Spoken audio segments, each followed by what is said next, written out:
All right, let's just jump right in. We've all got that one thing, right? That habit we swear we're going to change. Could be quitting sugar, actually going to the gym, or just putting our phone down for 5 minutes. But somehow, we always end up right back where we started. Well, today, we're not just talking about willpower. We're going to open up the engineer's toolkit and show you how to literally rewire your brain. So let's kick things off with the million-dollar question. Why is this so ridiculously hard? You've got the desire, you've got the motivation, but it feels like some invisible rubber band just keeps pulling you back into the same old patterns. What is going on there? And this right here is probably the most important thing you're going to hear. This is not about a lack of willpower. It is not a moral failing on your part. It is pure biology. See, your brain is this ruthlessly efficient machine, and its number one job is to save energy. And the best way to do that? Automate everything it can.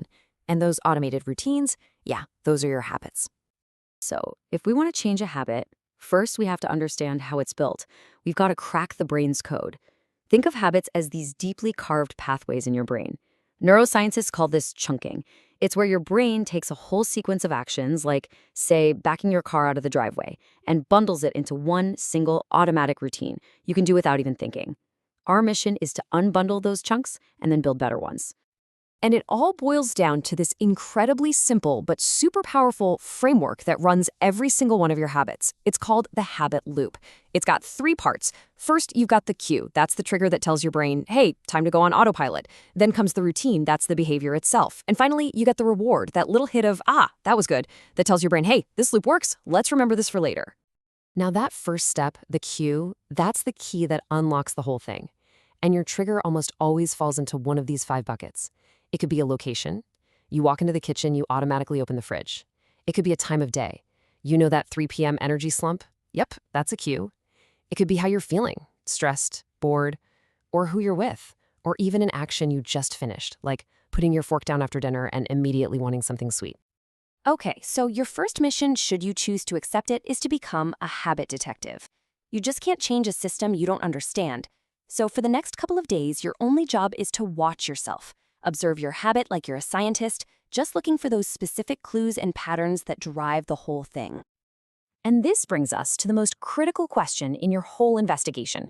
When you do that habit, what's the actual reward your brain is hunting for? The routine, the cookie, the cigarette, the endless scrolling, that's just the vehicle. The craving is the real destination. Do you really want the cookie, or do you want a distraction, or energy, or comfort? You gotta dig deep here. Let's make this real. Let's take that classic afternoon cookie habit. The routine is eating the cookie, but the reward you're after might be totally different depending on the day. If you're tired and need energy, the reward is that sugar rush, which, hey, you could also get from a piece of fruit.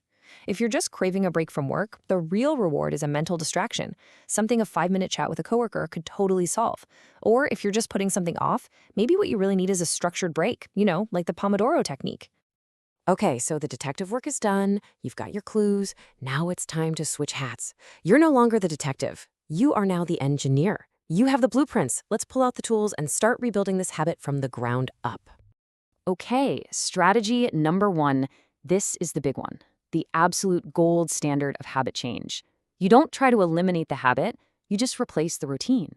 You keep the same cue and, this is critical, you deliver the same reward, but you just swap in a better behavior. So when that cue of stress hits, instead of the routine of eating a donut, you slot in a new routine, like taking 5 deep breaths, to get that exact same reward of temporary relief. See how that works? All right, next tool in the arsenal, environment design. Look, your willpower is like a phone battery. It runs out, so stop relying on it. Instead, redesign your world so that good habits are easy and bad habits are hard. We call this adding or removing friction. Want to stop scrolling in bed? Increase the friction. Charge your phone in a totally different room. Want to work out in the morning? Decrease the friction. Lay out your gym clothes the night before. It sounds so simple, but it is incredibly powerful. Okay, but now we're going to go a little deeper. This is a really profound strategy, and it comes from James Clear, the author of Atomic Habits. It's about shifting not just what you do, but who you believe you are. And this is the game changer right here. Stop focusing on the outcome and start focusing on your identity. There is a world of difference between saying, I'm trying to quit smoking, and embodying the identity, I am not a smoker. Every single time you act in line with that new identity, you're casting a vote for the person you want to become. It makes the change come from the inside out. And I've got a fantastic little psychological trick for you. It's so simple, it almost feels like cheating. It's called an implementation intention. You just make a super specific if-then plan for a tempting situation before it ever happens. If X happens, then I will do Y. If my colleagues offer me cake, then I will say no, thank you. By making the decision ahead of time, you don't have to drain your willpower in that moment of temptation. The choice is already made. Okay, let's have a little reality check, because we all know change isn't some perfect straight line. You're going to have setbacks, your motivation is going to dip, and there are these common psychological traps that trip up almost everyone. So let's talk about how to navigate them. I am pretty sure every single one of us knows this feeling. Scientists actually have a name for it, the what the hell effect. You make one tiny mistake, you eat one cookie, and your brain just declares the entire day a write-off.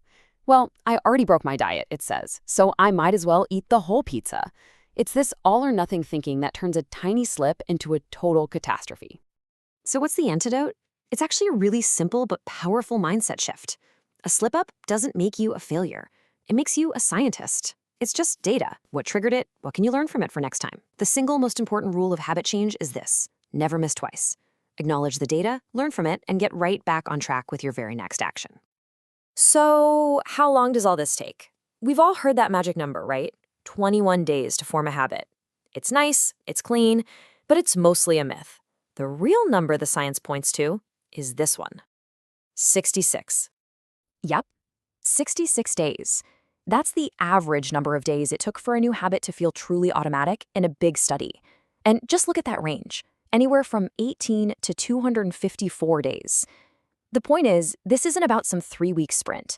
It's about being patient and persistent for as long as it takes for you.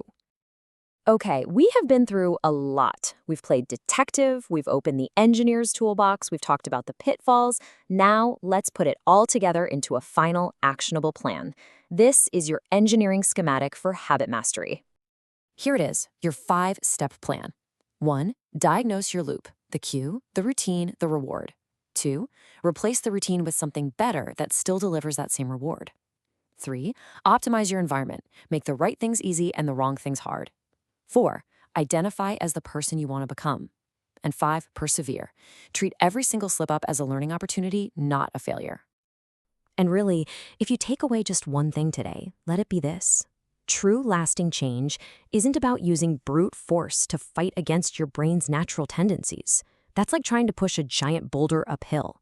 It's about understanding how your brain actually works and then using that knowledge to skillfully re-engineer your own programming. When you start to apply these strategies, something amazing happens. You stop fighting against your own biology. You transform your habits from this source of constant frustration into a powerful tool for personal mastery. You move from feeling like a victim of your impulses to being the architect of your life. So, I'll leave you with a direct question, a challenge. Now that you've got the toolkit and you've got the blueprints, what's the first habit you're going to choose to deconstruct and re-engineer?